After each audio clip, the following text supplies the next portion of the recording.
ஏரியிலும் மிக கனமழை பெய்ய வாய்ப்புள்ளதாக தெரிவித்துள்ளது. சென்னை மற்றும் புறநகர் பகுதிகளில் லேசான மழை பெய்யக்கூடும் எனவும் வானிலை ஆய்வு மையம் கணித்துள்ளது.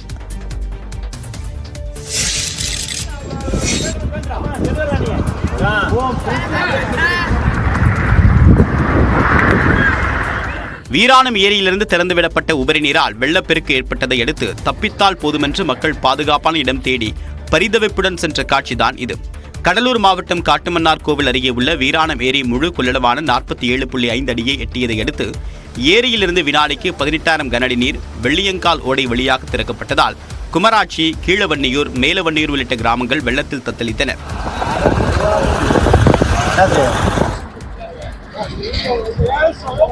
தேசிய நெடுஞ்சாலையிலிருந்து கிராமங்களுக்கு செல்லக்கூடிய சாலைகள் துண்டிக்கப்பட்டு போக்குவரத்து முடங்கிய நிலையில் பாதுகாப்பான இடங்களை தேடி வெள்ள நீரிலேயே பயணித்தனர். அவசிய தேவையான பொருட்களை மட்டும் தலையில் சுமந்தபடி மக்கள் தண்ணீரில் நடந்து சென்றனர்.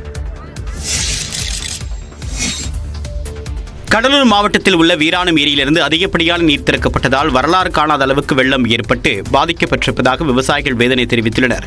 எங்களுக்கு விவசாயத்துக்கு உரிய நிவாரணங்கள் தரணும், மக்களுக்கு அடிப்படை வசதிகள் தரணும், நோய் நொடிகள் ஏற்படாத அளவுக்கு மக்களுக்கு மருத்துவ வசதிகள் செய்து தரணும். கால்நடைகள் உள்ள அதுகளுக்கு தீனிங்களை கவர்மெண்ட் அரசாங்கம் ஏதாவது கொடுத்ததுன்னா போதும். மேலவன்னியூர், கீழவன்னியூர், விளத்தூர், மேலநெடும்பூர், பரிவிளாக்கம், சிறகிழந்தநல்லூர், சோளக்கூர் உள்ளிட்ட 10க்கும் மேற்பட்ட கிராமங்களை சேர்ந்த சுமார் 13,000 ஏக்கர் நிலங்கள் நீரில் மூழ்கியிருப்பதாகவும் ஒருபோக சாகுபடியை மட்டுமே நம்பி விவசாயம் செய்து வந்த நிலையில் விளைநிலங்கள் நீரில் மூழ்கியதால் அரசு நிவாரணம் வழங்க வேண்டும் என்று விவசாயிகள் கோரிக்கை விடுத்துள்ளனர். ஒரு வாரம் தண்ணி வெடிய அதுக்குள்ளே தண்ணியே கிடந்துனா எல்லாமே வீணா போடுது. எல்லாம் எங்களே கவர்மெண்ட் நஷ்டம் கொடுக்கணும்.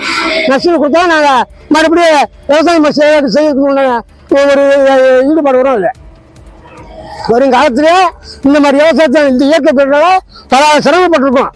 அரசு உதவினால் மட்டுமே வாழ்வாதாரம் காக்கப்படும் என்றும் தெரிவித்துள்ளனர்.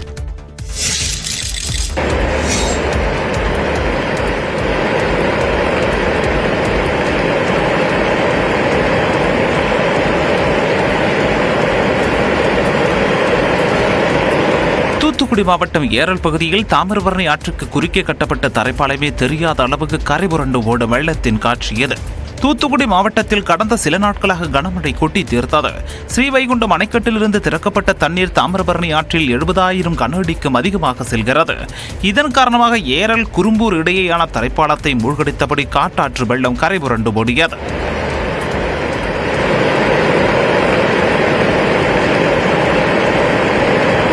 இதனால் போக்குவரத்து முழுமையாக துண்டிக்கப்பட்டது. ஏரல் தரைப்பாலம் அருகே சாலையில் தடுப்புகளை அமைத்த காவலர்கள் வாகனங்களை அனுமதிக்க மறுத்தனர். தாமிரபரணி ஆற்றில் மழை வெள்ளம் அதிகமாக வருவதால் யாரும் அங்கே தங்கியிருக்க வேண்டாம். ஹோம் இருக்கு, அங்க தங்கியிருக்கும்படி காவல்துறை சார்பாக கேட்டுக்கொள்கிறோம். நாங்கள் இப்பவும் பொதுப்பணித்துறை அதிகாரிகள்ட்ட அந்த மேடத்துல எல்லாம் பேசிக்கிட்டு தான் நிற்கும். ஆனால் அவங்க வர்றோன்னு சொல்லிட்டு இருந்தாங்க. நெடுஞ்சாலைத்துறை எல்லாம் சேர்ந்து கீழ்ப்பகுதியில் உள்ள பகுதியில் மணல் மூட்டைகளை கூடுதலாக அடுக்கி அந்த ஏரலுக்கு வர இருக்கிற ஆபத்தை கண்டிப்பாக தடுக்கணும். மழைவெள்ள பாதிப்புகளை தடுக்க பொதுப்பணித்துறையினர் விரைவாக நடவடிக்கை எடுக்க வேண்டும் என்றும் அவர்கள் கேட்டுக் கொண்டுள்ளனர்.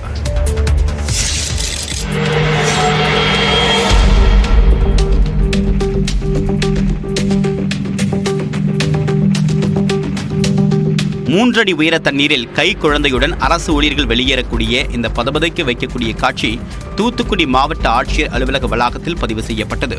தூத்துக்குடியில் கொட்டி தீர்த்த கனமழையால் மாவட்ட ஆட்சியர் அலுவலகம் வெள்ளக்காடாக மாறியது.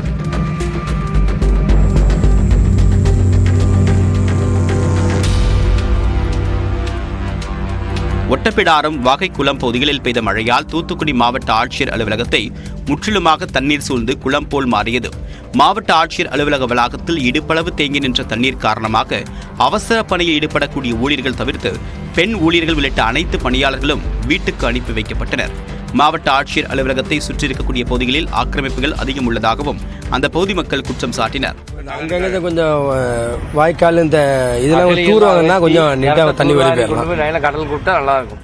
ஆண்டுதோறும் இந்த பகுதியில் தண்ணீர் அதிக அளவில் தேங்குவதாகவும் மக்கள் புகார் கூறினர்.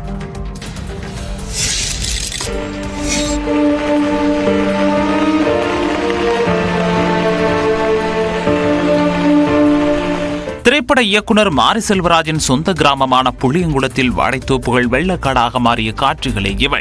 வாழை திரைப்படத்தின் காட்சிகள் எடுக்கப்பட்ட இந்த இடத்தில் 3 அடி உயரத்துக்கு தண்ணீர் தேங்கியுள்ளது. அறுவடைக்கு தயாராக இருந்த வாழை மரங்கள் தண்ணீரில் சாய்ந்ததால் விவசாயிகள் வேதனை அடைந்துள்ளனர்.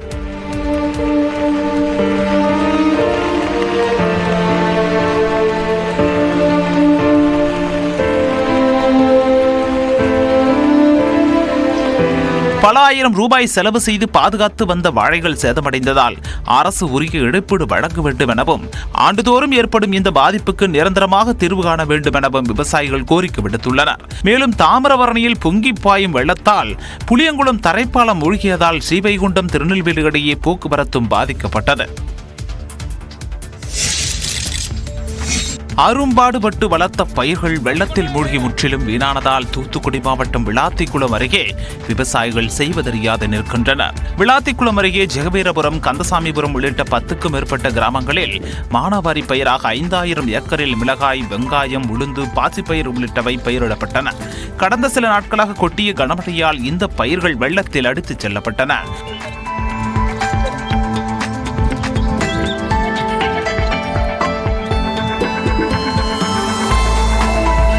ஓடைகளை முறையாக தூர்வாரி பராமரிக்காததால் வெள்ள நீர் விளைநிலங்களுக்குள் புகுந்ததாக விவசாயிகள் குற்றம் சாட்டினர்.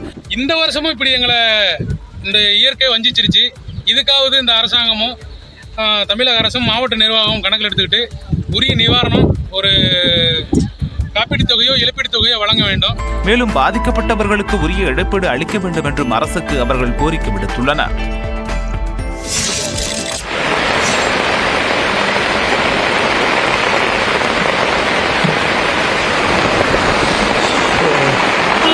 தூத்துக்குடி மாவட்டம் புன்னைக்காயல் கிராமத்தில் தண்ணீர் அதிக அளவில் சூழ்ந்துள்ளதால் அந்த கிராமமே தனி தீவு போல காட்சியளித்தது. தாமிரபரணி ஆற்றில் வெள்ளம் கரைபுரளும் நிலையில் தூத்துக்குடி மாவட்டத்தில் தாமிரபரணி ஆறு பல கிளைகளாக பிரிந்து கடலில் கலக்கும் இடத்தில் உள்ள புன்னைக்காயல் கிராமம் வெள்ளத்தில் தத்தளிக்கிறது.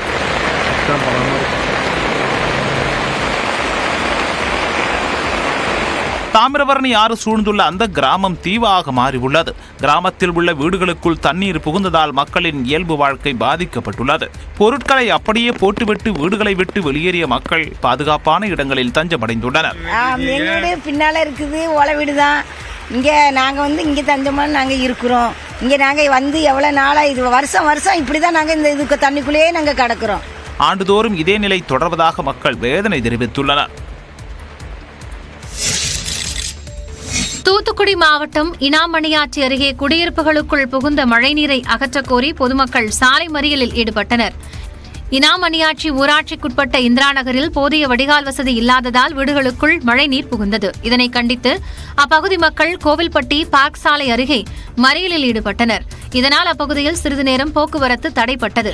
வந்து பாக்குறவங்க பாம்பு போகுது போறாம் போதுனா மழை டைம்ல போகதான் செய்யும்ன்றாங்க. அப்ப அது சரி பண்ணணும். சரி பண்ணாத அது போகாம இருக்கும். ரோடு போட எப்படி பூராம் வரும், பாம்பு வரும். ரோடு போடாம இருக்கோதானே அந்த தண்ணி தேங்கி இருக்கோதா எல்லாமே வெளியே வருது. அப்படி ரோடு போட்டு கொடுத்தீங்க நாங்க ஏன் கேட்க போறோம்.